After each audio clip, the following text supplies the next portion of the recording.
estamos aí com 11 pessoas, deve ter uma queda, né, da participação, porque a gente teve que mudar, eu peço desculpas a vocês, mas, enfim, tive essa banca.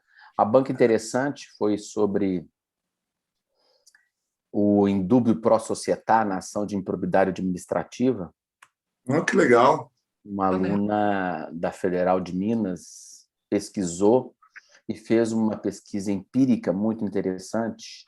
Ela fez um recorte por um período de um ano ou alguns anos no TJ de Minas, justificando a escolha do TJ de Minas pelo fato da proximidade mesmo, ela de Belo Horizonte, para examinar processos físicos que não estivessem ainda no sistema eletrônico, pelo fato de ter muitos colegas egressos da pós-graduação também lá trabalhando, estudando, que possibilitaria uma interlocução, entrevistas e tal. E, ao mesmo tempo, o STJ, dada a competência nacional, né, de pacificar a jurisprudência. E fez esse recorte temporal e fez... Então, queria saber se o indúbio pro società estava em conformidade com as garantias constitucionais. Em resumo, seria um princípio constitucional ou inconstitucional. E, antes disso, dizendo que não era nem princípio, que era um aforismo. E aí ela faz um exame muito interessante da jurisprudência, mostrando incrível o percentual de decisões que reformam decisões anteriores para receber a ação de improbidade com base no indúbio pro società, gigante. E o mínimo, sabe, que é para mexer naquelas decisões que já receberam em função do indúbio pro società. E tudo isso sem uma motivação clara, sem uma fundamentação de onde que saiu isso, do porquê disso. Enfim, foi um trabalho interessantíssimo. Sugeri até à aluna que publicasse logo. E, então, nós temos aqui a nossa pesquisazinha, né, doutor Antônio Rodrigo? Nós temos aqui os dois grupos aqui, né, ou já os líderes aqui todos, não, dos dois lados. Eu vejo dois... Cadê a Gabriele? Cadê? Oi, professor. Tá bom. O João está ali, o Rafael e o Estevão. Cadê o Estevão, não é? Estevão, isso.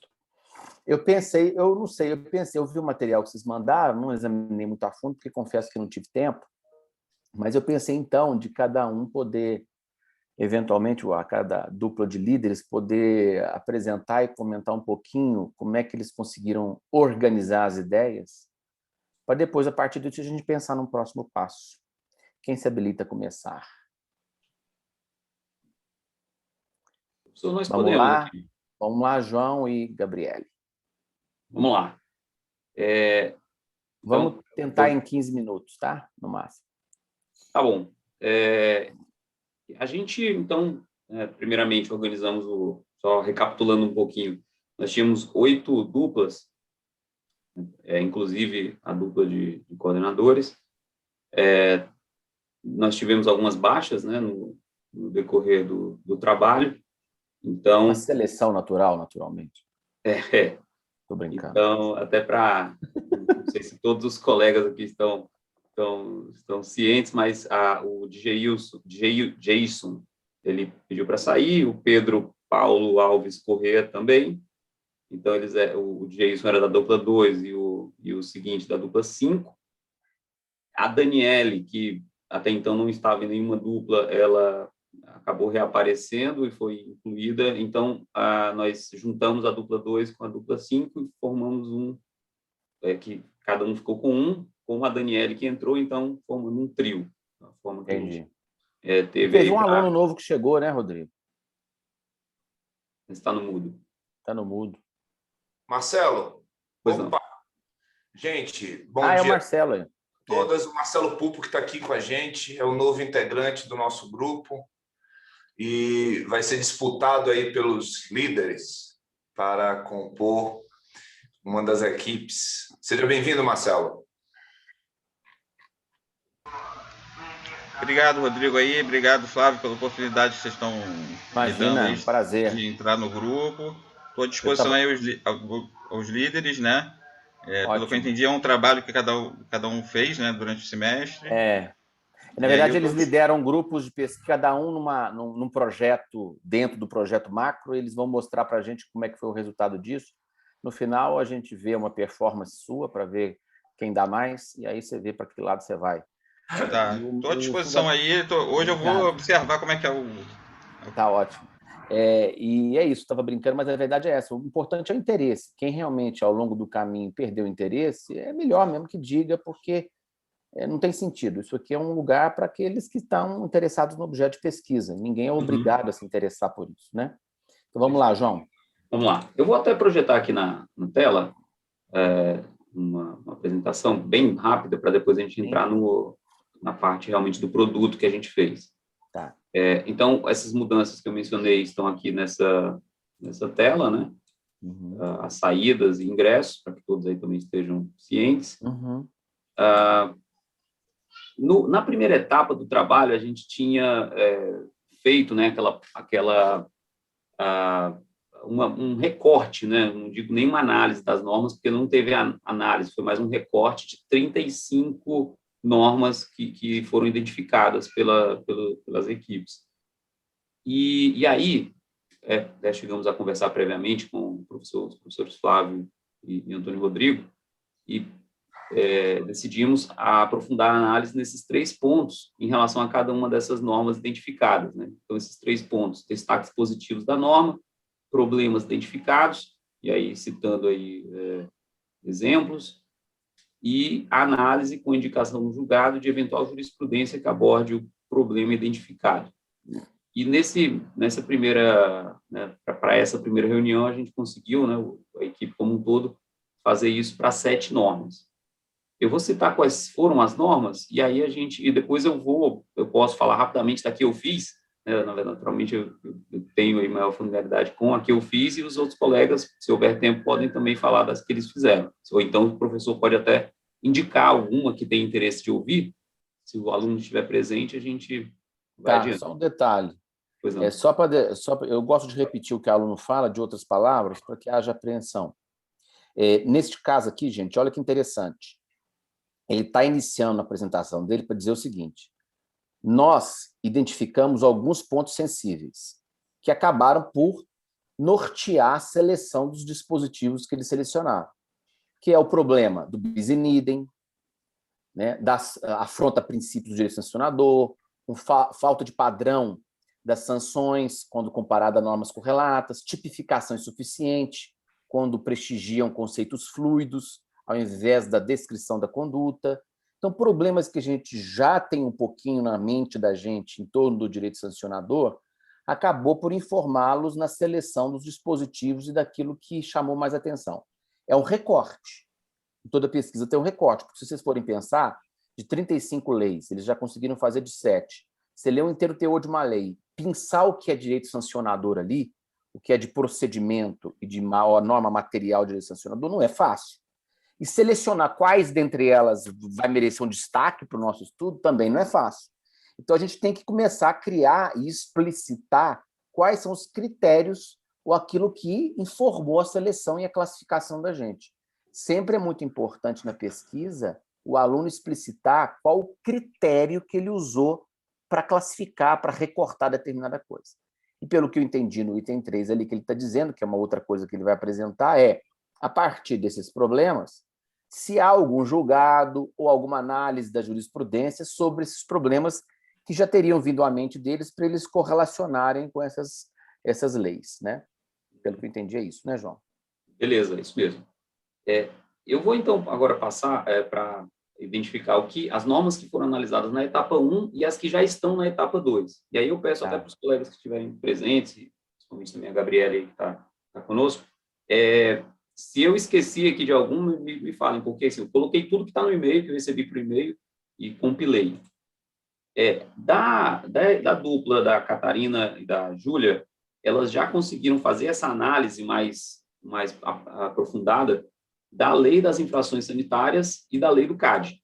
Então, aqui também, se os professores quiserem saber mais sobre isso, elas poderão, se algum estiver presente, poderão falar. O relatório delas, que vai incluir mais ou menos esses itens que você falou, elas já te passaram? A gente sim, já passaram. E você vai apresentar aqui? Eu estou com eles aqui. Agora, não sei se haverá tempo para falar sobre as 7 nesses 5 minutos. Então, você já mandou para mim isso? Não. Ah, não, então manda, porque aí é importante eu e o Rodrigo lermos esse relatório que elas fizeram, para que a gente possa eventualmente arguir alguma coisa, pensar alguma coisa interessante num próximo encontro. Então, à Eu medida que pensei forem aqui terminando isso, vocês vão mandando. Perfeito, vamos mandar então na sequência. Eu pensei aqui em falar, né, as que nós temos análise, para que os professores possam eventualmente identificar. Eu tenho curiosidade de saber tal, e a gente Por exemplo, no caso da lei de infrações sanitárias, você já falou que já foi feita a análise. foi feita, isso. Não, então, justamente. Elas vão apresentar? Você vai E o- apresentar? se o professor quiser, elas poderão apresentar. O que eu acho é que não haverá tempo para apresentar em 15 minutos as Todas. 7 normas que nós temos. Entendi. Então, talvez Então, uma pode ou seguir. duas a gente consiga. É ótimo. De exemplo, uma ou uma que você selecionar, e o resto manda por e-mail para a gente ler. Perfeito. Então, lei das infrações sanitárias, lei do CAD, são essas que estão em vermelho, as que já estão aí nesse estágio mais avançado da análise. LGPD também já passou por essa análise. A nova lei de licitações e contratos administrativos.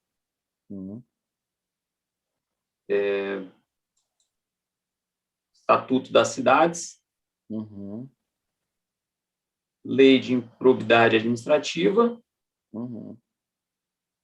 E o decreto que trata do regime disciplinar das entidades fechadas de previdência complementar. Tá. Essas são as 7. Então, eu proponho aqui uma dentre duas formas de trabalho, que é o seguinte: se for caber a mim decidir qual das 7 apresentar, naturalmente eu vou apresentar essa última, que foi a que eu fiz e a que eu tenho condições de... Pode seguir, pode fazer. Então, vamos lá. Deixa eu colocar aqui na tela.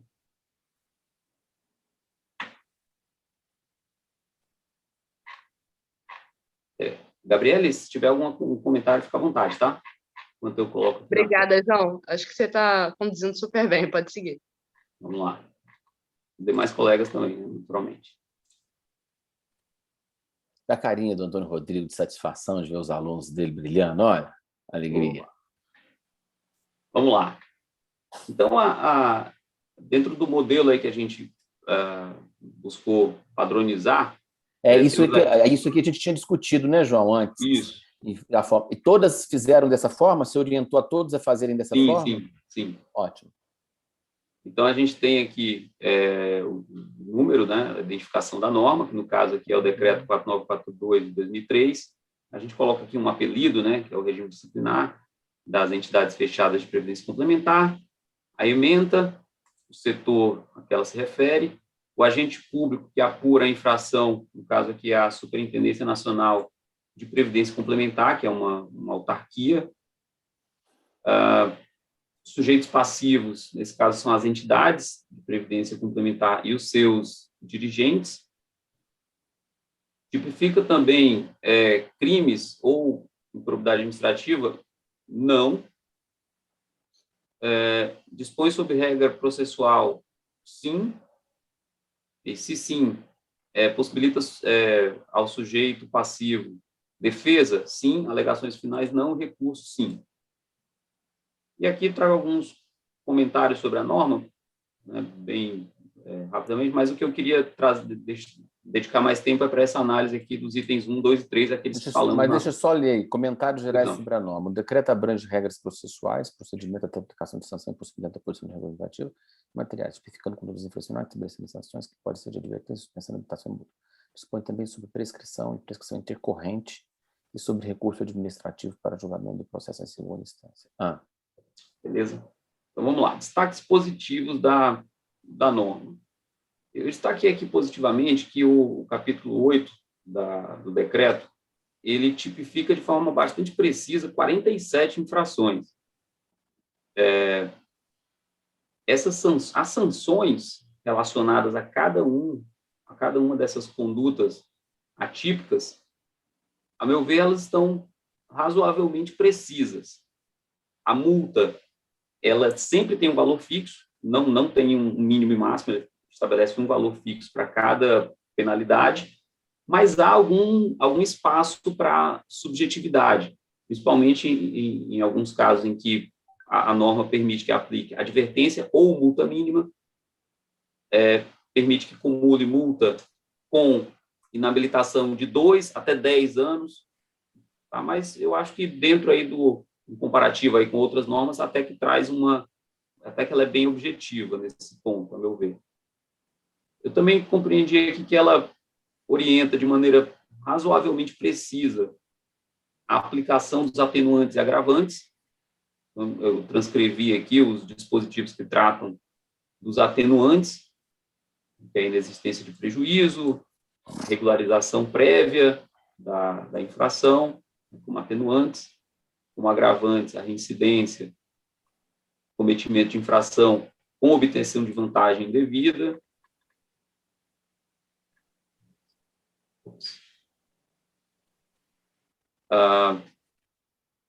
E a não adoção de providências no sentido de evitar ou reparar atos lesivos.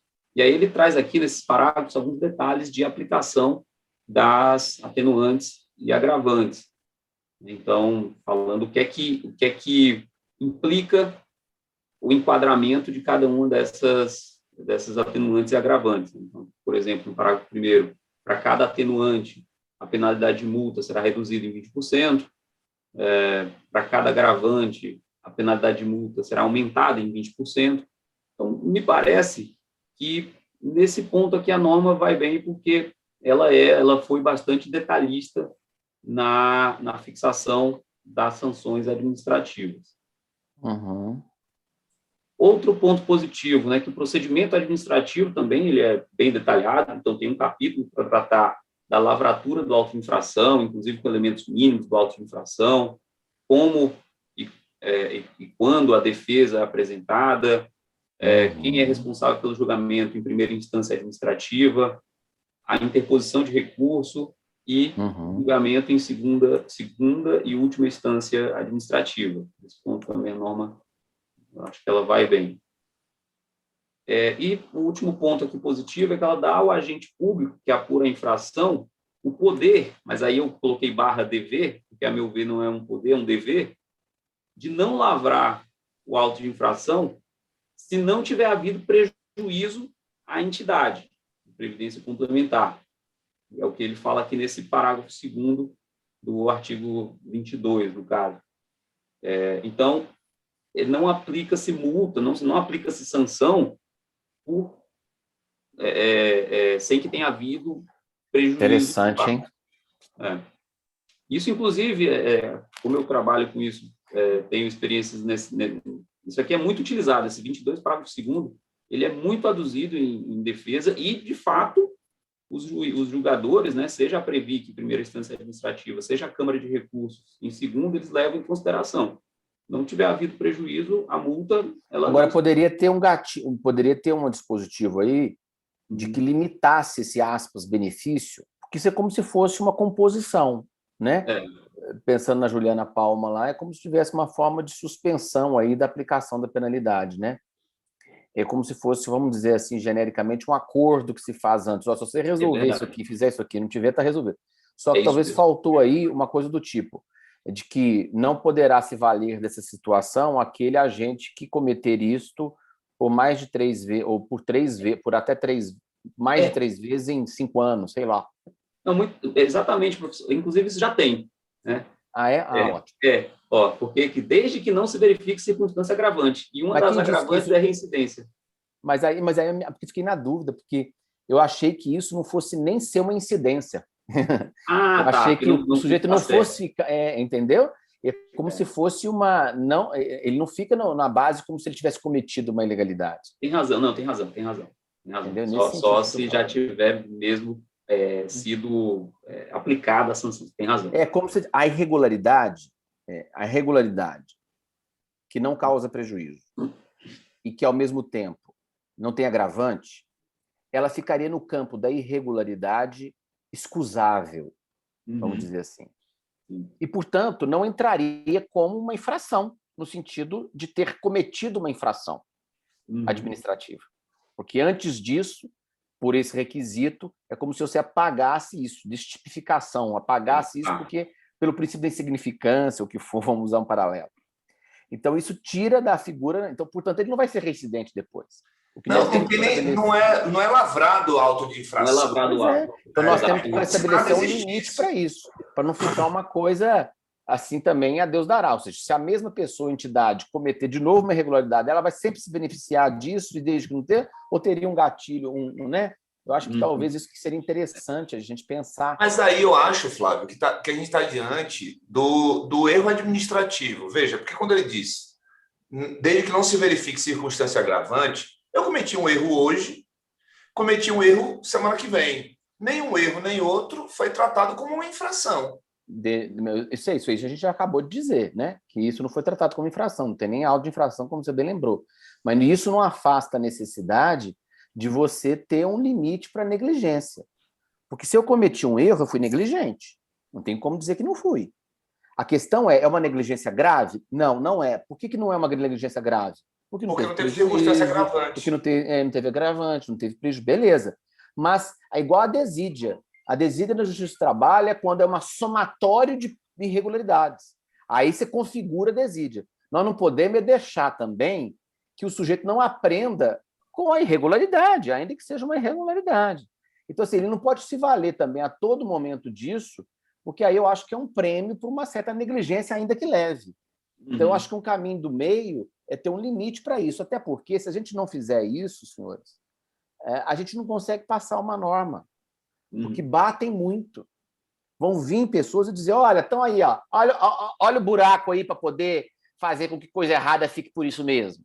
Então, assim, eu que já estou no debate legislativo há muito tempo, sei do olhar do xiita, do MP, do magistratura, disso, daquilo. Então, a gente tem que ser esperto para não comprometer a ideia boa em função de não ter dado uma temperada, entendeu? É nesse sentido que eu estou ponderando. Perfeito. Só trazendo assim uma visão mais prática das consequências desse dispositivo. Né? O que acaba acontecendo nessas situações de, entre aspas, reincidência? Né? Não é reincidência, mas de... Seria um limite para esse benefício, entre aspas. Desse benefício. O fiscal da Previc, ele, numa primeira vez, ele dá ali um prazo para regularizar, beleza, o dirigente regulariza e está tudo certo. Se ele acontece de novo, também ele dá o prazo. Quando ele vai perdendo a paciência, aí o fiscal da Previc não dá mais o prazo para regularizar e já lavra o auto de infração direto. Aí o que acontece? O autuado alega, em sede de defesa ou em sede de recurso, que não lhe foi concedido o prazo citado. Foi o que eu estou falando, parece que eu estava até adivinhando. Tem que ter um limite, que se você não tiver o limite, você dá margem para essa questão e aí vira uma judicialização administrativa ou até mesmo judicialização propriamente dita mesmo, com base nisso. E aí a Previc alega que não deu o prazo porque houve prejuízo. E aí entra na questão do prejuízo em abstrato. O prejuízo, o simples, vamos imaginar que não foi publicado o demonstrativo no site da entidade. Aí começa a forçar, né? Aí começa a forçar para demonstrar o prejuízo, para fugir da regra, porque não tem esse limite que eu falei. Perfeito. Perfeito. Vamos aqui adiante. Então, agora para os problemas, né? Uma lista aqui talvez é mais extensa. Então, problemas identificados. Eu identifiquei primeiro um problema de origem, né? Que é a utilização da via do decreto, tá? Para estabelecer esse tipo de sanção administrativa. Os professores têm bem mais experiência que eu, poderão dizer se conhecem outra norma de sanção administrativa que foi estabelecida por decreto. Um detalhe. Existe uma lei, obviamente, que fundamenta esse decreto. Existe a Lei Complementar 109, eu até transcrevi aqui no início do decreto, que ele diz: o presidente da República usa a atribuição... Nessa Lei Complementar 109, há algum dispositivo sobre direito sancionador dizendo as sanções serão essas. Ela não fala com essas palavras, ele diz que estabelece o que deve ser feito, então o descumprimento é uma sanção, e estabelece quem pode ser sancionado. Bom, em resumo, te falo o seguinte: a jurisprudência vai e vem, mas, em princípio, qual que é a ideia dessa extensão aí para o decreto, para um ato infralegal? A lei tem que prever as infrações lato sensu, ainda que possam ser delimitadas por decreto, e a lei tem que falar quais são os tipos de sanções, ainda que a dosimetria e os critérios de aplicação venham em decreto. Sim. Então, é preciso saber se na lei tem, ainda que macro, esses dois pilares. Se não tiver, pode ser passível de questionamento. Mas, para nós, isso não vai interferir muito, porque o que a gente quer fazer é um projeto de lei. Certo. E o que a gente precisa saber é quais são as diretrizes que devem constar de uma lei de âmbito nacional sobre direito sancionador. Né? Então, Perfeito. talvez um dispositivo que diga que isso que eu acabei de falar esteja em lei, que é que a tipificação, sobre tipificação de infrações. Primeiro, a questão de não poder ser muito fluido. A segundo, de ter que ter a previsão legal. Então, entendeu? Isso é uma coisa que pode ter no nosso projeto a partir de problemas que a gente vai vendo, como esse. Legal. Problema de ter muito detalhamento em decreto e, às vezes, não tem nada na lei. Então, só estou fazendo um exercício aqui para vocês entenderem o que a gente tem que extrair disso. As sanções estão na lei, sim. Eu já coloquei aí no chat aí do Zoom. Quais Então, são aí as está sanções. resolvido o problema. Mas isso é uma coisa que a gente pode colocar na nossa, porque tem situações em que isso vira um problema mesmo. Perfeito. Né? O segundo problema que eu identifiquei é o seguinte: além eu falei que tem 47 infrações precisamente tipificadas na norma, mas tem uma última, que é um dos últimos artigos da norma, que é o 110, que diz que é genérica, que diz violar qualquer outro Isso é dispositivo. inconstitucional, você está doido. Né? Violar É qualquer... igual a lei de improbidade, inciso 1º, salvo engano, o 2º, viola, dentro do artigo 11, violar leis e regulamentos. É improbidade administrativa. Então, essa aqui entra naquela do conceito fluido, né? Talvez. Isso aí é uma coisa que a gente tem que enfrentar na nossa lei, para dizer que isso não pode. A gente tem que dizer isso. Dentro de um capítulo da tipificação das infrações, a gente tem que ter um capítulo da tipificação das infrações. Quais seriam as diretrizes aí para não cometer esse tipo de vício? Perfeito. Uma delas deve abordar isso. Aí eu não sei se na legislação estrangeira a gente vai encontrar alguma regra similar que já coloque isso, entendeu? A nova lei de licitações e contratos chega a ter um tipo que é praticar ilícito. O ilícito é praticar ilícito. É uma das coisas mais inovadoras que eu já tinha visto. Assim, qual é o ilícito? Não é inovadora porque na lei de improbidade está assim, eu estou te falando. Mas na lei de improbidade ainda fez uma... Violar regulamento. Tem uma maquiagem. Na nova lei de licitações, não. O ilícito é praticar ilícitos. É isso. Esse artigo aqui ele é bastante utilizado, inclusive, na prática. Claro. E não é reformado em grau de recurso. Em grau de recurso administrativo, ele não costuma ser reformado. Né? Pois é, olha que merda. Bom, outro ponto aqui também da vivência prática... E é preciso entender uma coisa, gente. Quando a gente fala que isso é uma merda, em que sentido? Você dá muito poder ao agente público controlador. E quando você dá muito poder a alguém tende a abusar da brincadeira.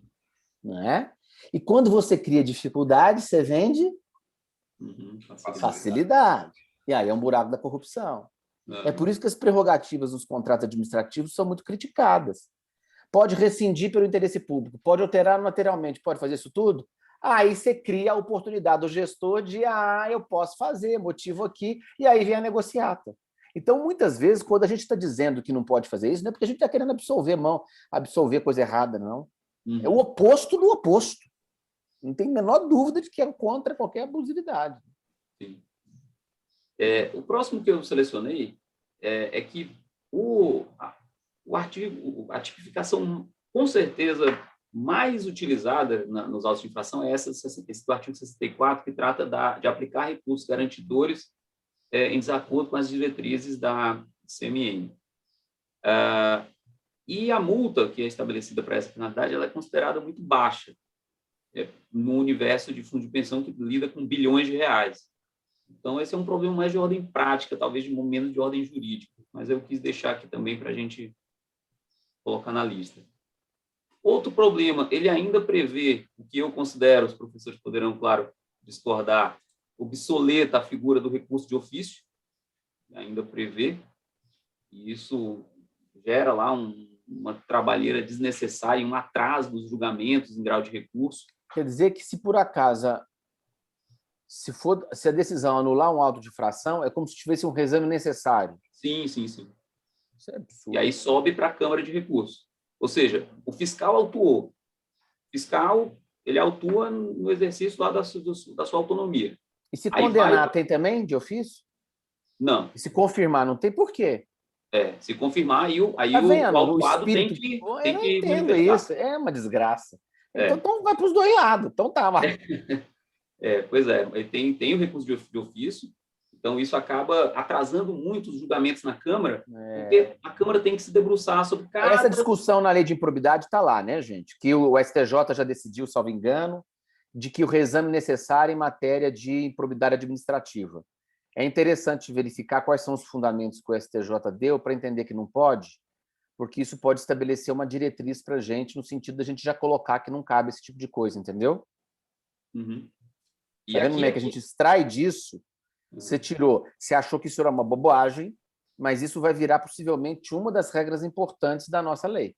Perfeito, perfeito. E veja aqui que o exame necessário apenas pró-fazenda pública é algo que a gente precisa colocar assim ao lado daquela listagem de questões importantes. E parece que no penal você tem essa coisa automática quando a pena é grave para o réu, né? Como se fosse um benefício para o réu poder ele ter uma... No penal. Eu sei que não quando conheço, Flávio, nenhum reexame necessário na esfera penal. Não, a ideia, eu não estou falando assim se é reexame necessário, não. Estou dizendo assim, por exemplo, um gatilho. Parece que quem é condenado no tribunal do júri há mais de 20 anos, sei lá quantos anos, necessariamente, independentemente de qualquer coisa, já tem direito a um novo julgamento. Nunca vi isso, não. Tem. Vou pesquisar. Então, assim, tem algo... Mas quando é claro que não é a mesma coisa do reexame necessário. Vai depender do cara recorrer. Mas já autoriza de imediato um recurso, independentemente de qualquer firula processual, mas pelo simples fato da condenação ter sido grave.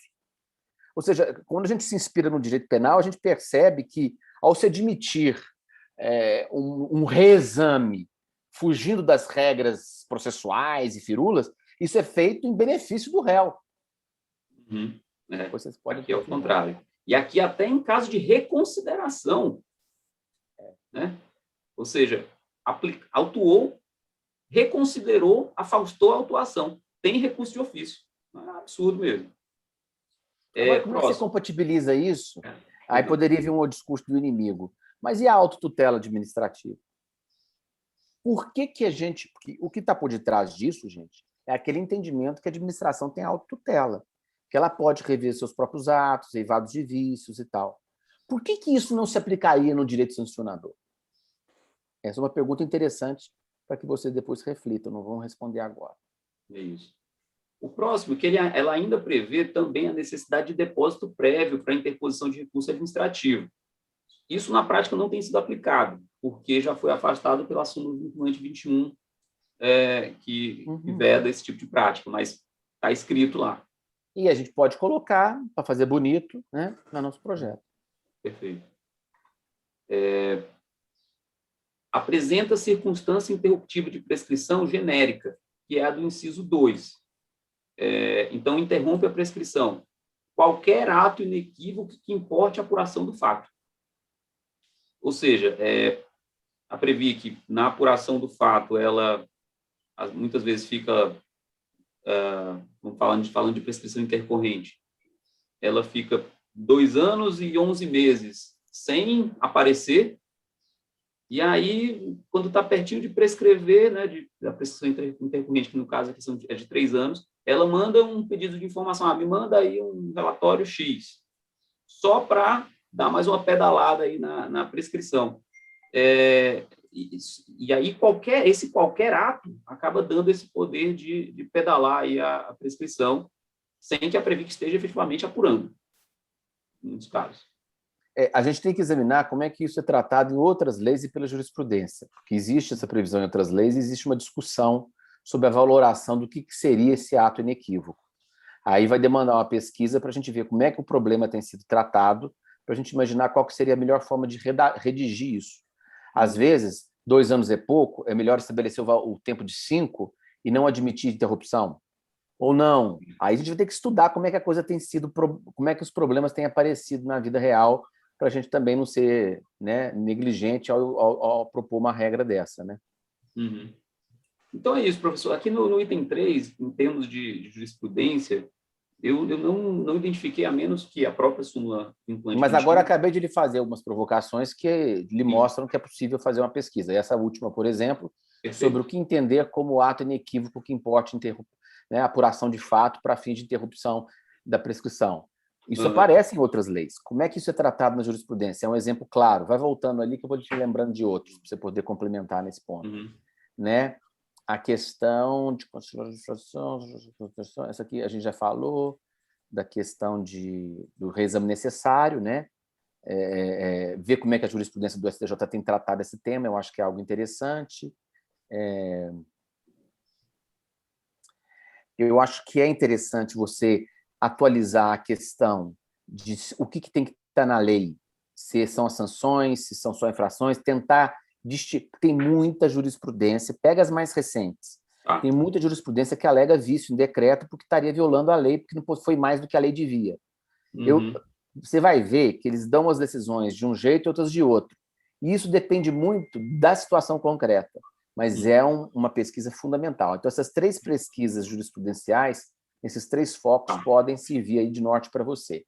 E, gente, é o seguinte, para a gente que está assistindo, como vai ser difícil todo mundo apresentar todas as suas leis, às vezes o que a gente vai fazer? Ele apresentou a dele, e eu estou fazendo aqui uma série de colocações, a gente vai pensando em umas ideias. Aí, ao invés das pessoas apresentarem no estado que está, elas vão reformular no delas, vão aprimorar no estudo das legislações delas para entregar um relatório mais robusto, entendeu?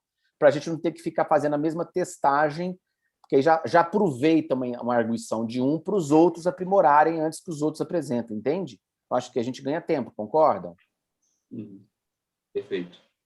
Agora, como próximo passo que me ocorreu aqui, vamos imaginar, então, um primeiro passo pós essa leitura mais ampla é fazer uma pesquisa de jurisprudência a partir de alguns temas, como nós visualizamos aqui.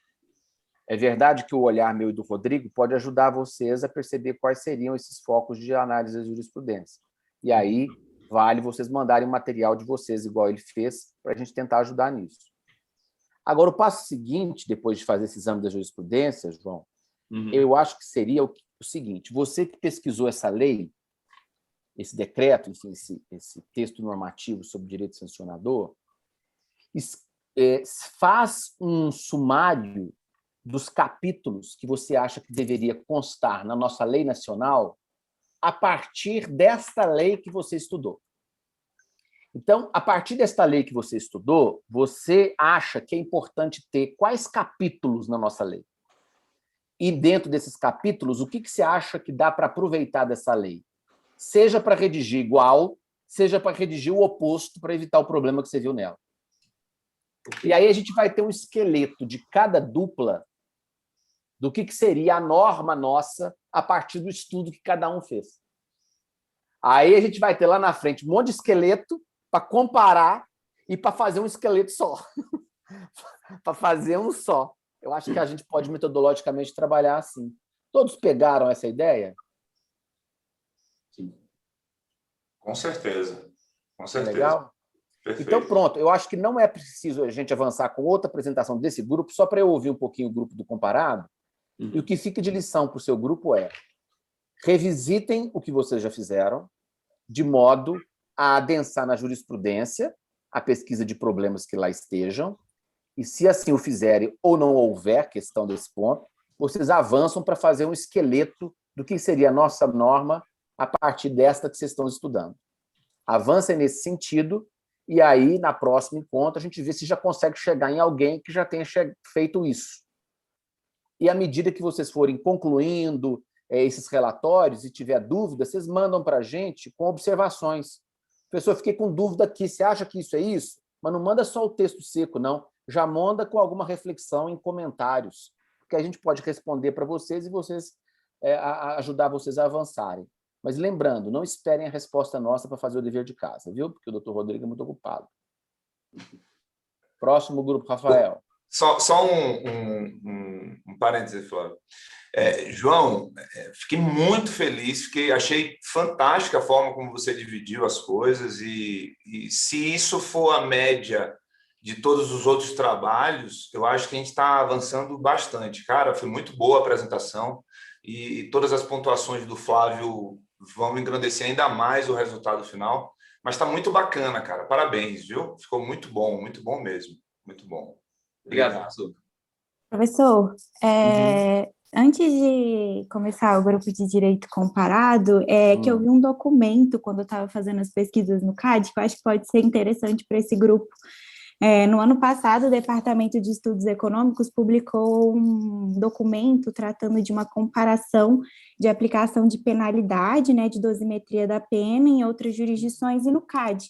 Aí tem como é que funciona a base de cálculo, né, de cada jurisdição, como que aplicam agravantes, atenuantes, penalidades acessórias. Eu lembro, eu vi esse documento uma vez, é verdade. Você está, Catarina, em qual grupo?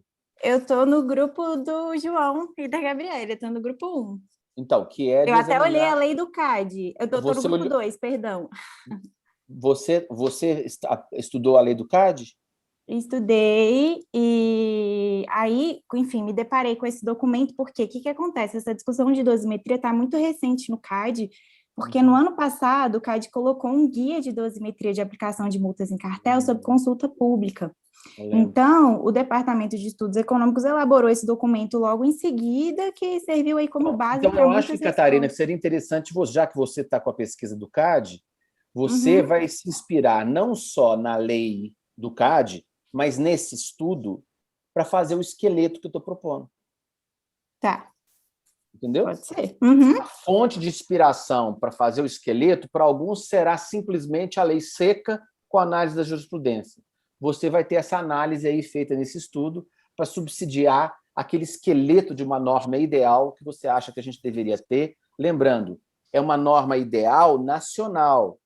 Não é para estabelecer infração do CAD, infração do Previc, infração, não é isso. Isso aí cada uma das leis específicas vai fazer. É extrair dessas leituras o que seriam diretrizes que poderiam ser aplicadas a todas as normas sancionadoras específicas do país, entendeu? Lembrando que o nosso critério macro é esse, né? Para a gente selecionar. Mas ótimo, boa lembrança, Catarina. Vamos lá, Rafael? Vamos lá. Professores, só um detalhe, eu tive a oportunidade de conversar com o João um pouco antes da apresentação dele. Quando alguém quiser isto, manda por WhatsApp. Lá a gente marca uma horinha rapidinho, a gente tomou pouco tempo, né, João? A gente ficou uns 15 minutos conversando só. Isso. Então, assim, se quiser, pode fazer isso como um test drive antes tanto comigo ou com o professor Antônio. Aí vocês mandam, às vezes a gente consegue fazer alguma coisa antes para aproveitar o tempo, como foi feito agora pelo João. Tá bom? Vamos lá, Rafael. Bom dia a todos. A gente vai começar também, como fez o João, fazendo uma breve recapitulação do nosso trabalho.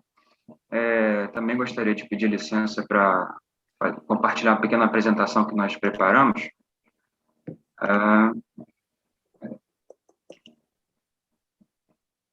Todos conseguem ver a tela do PowerPoint? Sim. Sim? Ok. Nós, então, começamos elaborando um pequeno cronograma de pesquisa, e a partir desse cronograma já se revelam as etapas de elaboração desse projeto final que nós queremos entregar, estabelecendo como marcos temporais importantes as datas das nossas reuniões, né? Então, nós estamos ali no terceira coluna, né, melhor dizendo, em que a gente identifica a legislação setorial pertinente. Enfim, a pesquisa avança para a jurisprudência, para a doutrina. Nós sabemos bem que o enfoque do nosso trabalho não é uma abordagem doutrinária, entretanto, a doutrina pode lançar luzes e nos orientar a respeito de fatores problemáticos naquele determinado ordenamento a respeito do direito sancionador da administração pública. E como critério metodológico, assim, final, para a gente poder apresentar esse resultado de pesquisa, a gente fez, aliás, há um tempo atrás, né, alinhamos com os professores isso, um pequeno questionário com alguns parâmetros que nos, enfim, permitem formatar melhor o nosso produto final, nosso objeto da pesquisa. Então, esses quesitos estão apresentados aqui no slide seguinte, né? Foram elaborados pelo Estevam e por mim também, contribuições do grupo. Fazemos perguntas que nos pareceram fundamentais, como a existência de um regime jurídico geral, sobretudo é isso que nós estamos buscando no direito comparado, a quem cabe a competência legislativa, os tipos de sanções aplicáveis, sujeitos passivos e aí por diante. Então, nós achei por bem fazer uma pequena nota preliminar, só para dizer que o grupo, até então, ele tem concentrado seus esforços em fazer um levantamento, em um exame assim, mais superficial, das normas de relevo. Né? Nós organizamos as duplas que nós temos, são 2 duplas e meia, por assim dizer, né? Porque um colega optou pelo grupo 2. Então, nós temos como objeto de pesquisa os ordenamentos de Portugal, Espanha, França, Itália e a União Europeia, né? Sobretudo a jurisprudência da Corte Europeia de Direitos Humanos. Então, nós delimitamos o escopo de pesquisa, já está bem delimitado nessa fase em que nós nos encontramos, e nós seguimos adensando a pesquisa na busca de disposições legislativas que nos pareçam relevantes, considerando esse escopo de que nós já falamos, e depois avançando para a jurisprudência e doutrina, e, ao final, a inserção nessa grande matriz que enfim, vai formatar o objeto, o resultado do nosso trabalho.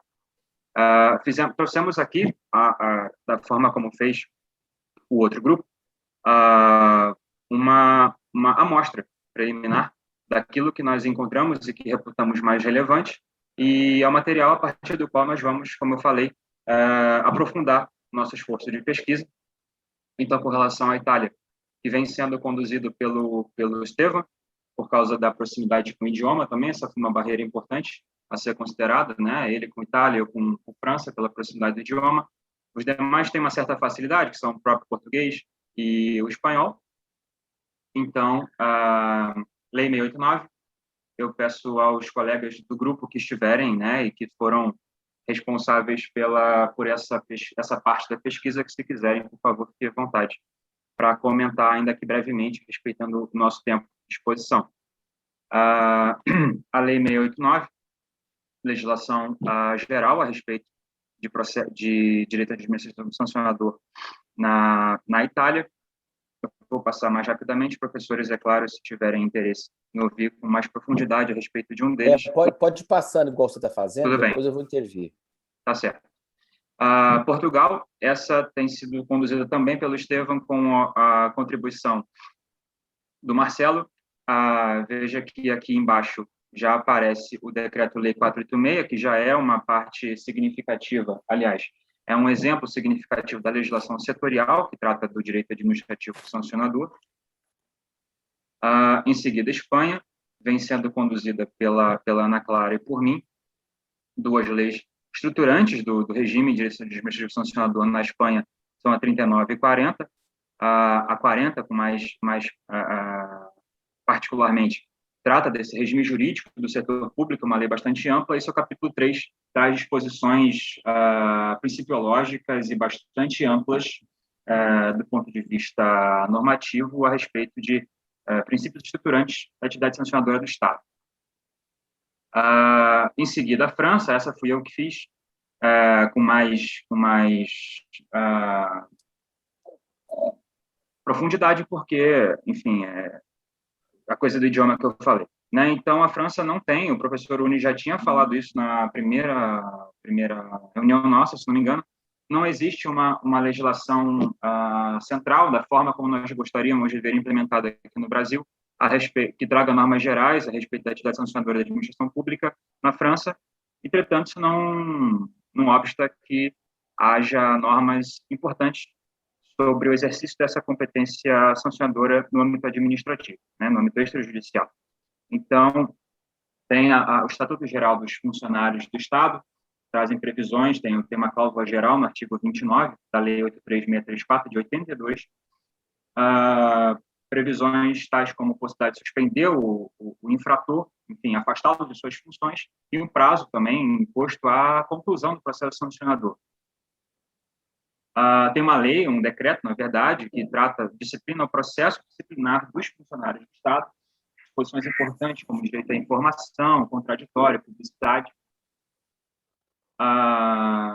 Enfim, como eu falei, não existe uma norma geral, mas são alguns aspectos importantes que nós identificamos a partir desse esforço de limitação da legislação importante para nossa pesquisa. E, por fim, a Lorena, que acho que não está na reunião agora, fez um trabalho sobre a legislação da União Europeia, a legislação comunitária, né, e concentrou seus esforços na Convenção Europeia de Direitos Humanos e os protocolos posteriores a ela, trazendo algumas disposições fundantes e bastante relevantes na disciplina desse regime sancionador. Então, direito ao processo equitativo e por aí vai.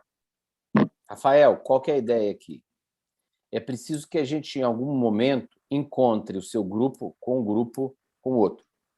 E que momento será esse, em que a gente terá mais ou menos a mesma matéria-prima? É quando todo mundo tiver o seu esqueleto. Eu acho que o próximo passo seria cada um que pesquisou essas legislações estrangeiras possa fazer o seu esqueleto a partir das ideias positivas e a partir das respostas às críticas da legislação estrangeira, fazendo o esqueleto do que seria a nossa lei geral. Então, é uma leitura já de selecionar aquilo que é ideia boa, aquilo que você viu de problema e que você vai responder a esse problema fazendo, então, uma regra para isso, e colocando isso de uma forma do que seriam os capítulos e as regras, os temas que a nossa lei trataria. Para aqueles que têm o direito português, que já tem uma lei geral, fica até mais fácil, porque fica mais fácil do que pegar uma lei difusa como a França. Mas, enfim, o próximo dever de casa de vocês é este: transformar agora em esqueleto a cada dupla a aprendizagem que teve na legislação específica. É a mesma tarefa do grupo do João e da Gabriele, que vão ter que fazer exatamente isso. Para além do relatório que ele já passou para as pessoas fazerem, seguir adiante para fazer esse esqueleto. Eu só me lembro, João, que você falou que das 35, somente 7 foram feitas. Mas se tem dupla para cada uma delas ou para boa parte delas, por que não evoluiu as outras? Enfim, não precisa nem responder. O importante é que você efetivamente cobre das duplas um resultado para a gente não ficar avançando apenas em 7, quando são 35 objetos de pesquisa nossa em termos de legislação, entendeu? Específica. Fica atento nisso e quando tiver debandado alguma coisa, você fala para a gente tentar suprir aí essa lacuna. Marcelo, eu estava pensando aqui, o nosso novo aluno, cadê ele? Marcelo, Marcelo, eu estava aqui pensando de uma coisa. Sabe uma coisa que a gente não fez, gente? A gente não selecionou o Código Penal, né, nem o processo penal, o direito penal. Ou seja, uma leitura do direito penal, da lei seca, viu, Marcelo? Do Código de Processo Penal, lei seca. Uma leitura leve, sem neurose. Mas o que dá para tirar da leitura seca da norma do regime penal de ideias? Isso aqui tinha que ter no direito sancionador administrativo. Isso aqui é uma boa coisa que devia ter lá.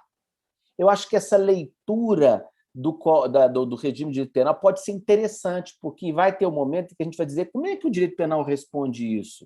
Ou você vendo o esqueleto de olha, o direito penal socorre essa ideia aqui, Flávio. Dá para colocar isso aqui. Talvez fosse uma coisa que ficou ainda sem a gente ter designado uma tarefa para alguém que eventualmente você poderia se debruçar. O que você acha? Posso fazer, sem problema. Cheguei até a colocar aqui no chat que a Lei 9.099, né, a Lei dos Juizados Especiais, é diferente do que o João falou, porque não tem lavratura de auto de infração, né, no caso do João. A 9.099 tem um procedimento prévio, então teve alguma coisa. Mas tem a transação penal e a suspensão condicional do processo, e depois que você faz, ela não tem nenhuma imputação de crime e nenhuma presunção de culpa, mas ela tem um prazo temporal para você poder fazer outra. É isso que estava na minha cabeça. No caso da limitação temporal. É verdade. Tá vendo? O recurso que você falou é o protesto por novo júri. Até mandei ali para o Rodrigo, só que foi revogado, né? Ah, é? Era um- Ah, então tinha isso. Eu estou nas antigas, né? Desculpa. Foi revogado por causa dessas alterações. Eu também não estudo penal, processo penal, há mais de 10 anos, assim, mas Eu também, há 20. quando eu estudei para concurso, assim, eu tinha. Mas eu faço essa leitura tranquila, assim. Eu acho que seria legal, Marcelo, se você fizer essa leitura, a partir do que você está vendo aqui, você vai entender a hora que a gente pediu o direito penal. Você já pode fazer essa seleção aí de boas ideias da Não, e eu tenho legislação visto penal. muito lives, né? Sua e do Rodrigo, assim, eu tenho visto muito, assim, de procurar no YouTube e tal. Assim, até por isso eu já sei mais ou menos como vocês pensam, né? E os Sim. livros, né? De vocês eu lia também. Uhum. E já tem isso essa ajuda discussão acho que eu não vou me lembrar o nome dela agora, mas eu acho que é uma advogada de São Paulo que já fala que, tipo assim, se sancionar no direito sancionador na parte administrativa, essas coisas, não pode sancionar no penal. Mas tem alguns países que já estão adotando isso. Entendeu? De repente ir buscando isso aí. Mas eu faço essa análise tranquila do Código Penal Tá. e da legislação e O faço esse problema esqueleto disso aí. que você falou, Marcelo, é porque a nossa Constituição, lá no artigo 37, parágrafos e tal, ela fala, independentemente da sanção administrativa, penal e tal. Então, a independência das instâncias É o livro do Rodrigo. tem uma estatura constitucional, né? Agora, delimitar a extensão disso, os problemas que advêm disso, aí o Rodrigo se debruçou. É porque ela é advogada criminal, então, assim, ela tá puxando para ela, né? Tipo, mas então fica esse dever de casa para você. Tá. Com relação aos dois grupos, ficou claro quais são as próximas tarefas, gente? Está claro? Rodrigo, você acha que está claro? Precisa de mais alguma coisa? Eu fiquei. A sua ideia agora, Flávio, me veio que a gente teve uma quebra de quantas pessoas no grupo? 2? 2 ou 3? Nós foram 2. No total foram 2 pessoas, então, né? Veio a entrada do Marcelo. Eu estou pensando em a gente, Flávio, mandar um novo e-mail para as pessoas que não foram selecionadas, dizendo que abriu mais uma vaga. Mas vamos ver se tem demanda. A gente tem que pensar se a gente precisa. Pronto. Se a gente, porque senão o cara entra um cara no meio do dupla. caminho, até o sujeito entender o que nós vamos fazer, e eu não sei se o cara é bom. Eu acho assim, se tiver demanda, eu concordo. Mas a demanda seria essa do direito penal. Por Marcelo não ficar sozinho, a gente poderia abrir, diante da sua sugestão, acho que a gente precisaria ter uma dupla, né, com ele, né? No caso, mais uma pessoa para formarem para os dois. Marcelo, você não pode indicar alguém que você saiba, que goste, que possa ter uma interlocução sua boa, não? Já que seria... Eu posso ver com o pessoal... Porque, assim, eu não sei se às vezes tem algum colega que você acha bacana. Que eu atuo na parte de sancionador, na parte de sancionador, controle externo da Caixa, né? Da Caixa Econômica Federal. Seria legal alguém que estudasse direito penal, sabe? Isso. Ou gostasse do direito penal. Tem um da equipe que é a parte de penal. Olha que Pessoal, legal. eu sou especialista em direito penal. Se vocês quiserem, eu posso ajudar. Mas você está onde já, Maiara? Eu estou no grupo 2. Eu faço dupla com o Pedro. Isso, o grupo 2 é o quê? É o comparado? Não, é a das leis. E o Pedro, qual lei que vocês estão estudando? A gente fez análise da lei de improbidade administrativa, o Pedro fez análise da lei de anticorrupção, eu vou falar das leis relacionadas às eleições, que são 2, né? A lei de inegibilidade e a lei das eleições, que é 9.504. Então você pode, já que já foi feita da improbidade e ele está fazendo a da corrupção, você pode colaborar com o Marcelo no penal, então. Posso, sem problema. Aí. É claro que eu não quero passar por cima dos líderes, porque quem organiza isso, muito mais do que o Rodrigo, são os líderes. Os líderes é que tem que saber da demanda, tem que saber do que precisa, tem que fazer os rearranjos. Eu acho muito importante deixar vocês aí com esses poderes aí, os líderes aí, para se organizarem. Mas eu acho que... e se você, Marcelo, conseguir, então, agregar alguém na ideia do Rodrigo, eu prefiro alguém que a gente já tem uma seleção prévia de sintonia e de que goste do tema, do que eu lançar a mão de uma lista lá que, enfim, que a gente já passou por ela. E o Marcelo Pupo, ele já fica no grupo da legislação nacional, né? Já fica sob o comando aí, então, da liderança do João Marcelo. O específico, já é o específico mesmo, é o penal que a gente já havia esquecido. Beleza, acho que é isso. Falou, crianças. Mandem para a gente aí qualquer dúvida aí. E a gente se vê no próximo encontro. Seguimos à disposição de todos. Um beijo grande, bom final de semana. Eu acho o máximo a aula nossa não se estender por mais de 1 hora. Professor, reunião que demora mais de meia hora é reunião de gente incompetente. A aula que vai para mais de 1 hora é a aula de professor chato, que quer mais aparecer do que dar aula. Então, 1 hora eu acho maravilhoso. Um bom final de semana e vamos embora, vamos trabalhar. Deixa só o Marcelo falar, rapaz, peraí. Professor, só uma dúvida rápida. Eu entendi bem a encomenda, agora só não entendi bem se essa encomenda já é tudo para a próxima reunião, assim, se a expectativa é que... Não, João, nós estamos assim, eu estou lidando com pessoas que voluntariamente quiseram fazer parte de um grupo, que disseram que tem tempo e que tem interesse. Eu vou confiar nisso, eu não vou adestrar, olha, eu estou confiando nessa pactuação nossa. Então, por exemplo, você já evoluiu bem na sua. Eu espero, se tudo correr bem, que você consiga evoluir, então, para fazer o esqueleto. O outro que está mais atrasado vai correr um pouco atrás do prejuízo para ter aquele relatório inicial que você mostrou e que ele ainda não tinha nem feito. Beleza. Eu vou confiar nos adultos que ingressaram nesse grupo. Eu não vou ficar em minúcia de regra, não. Na hora que eu ver que o negócio não está entregando, aí a gente vai falar, olha, muito obrigado, passe bem e vamos tocar o bonde, tá bom? Fechado. Obrigado. Um abraço, meus amores. Valeu, bom final de semana para todos. Forte abraço. Boa semana, tchau. Obrigada, professores. Abraço.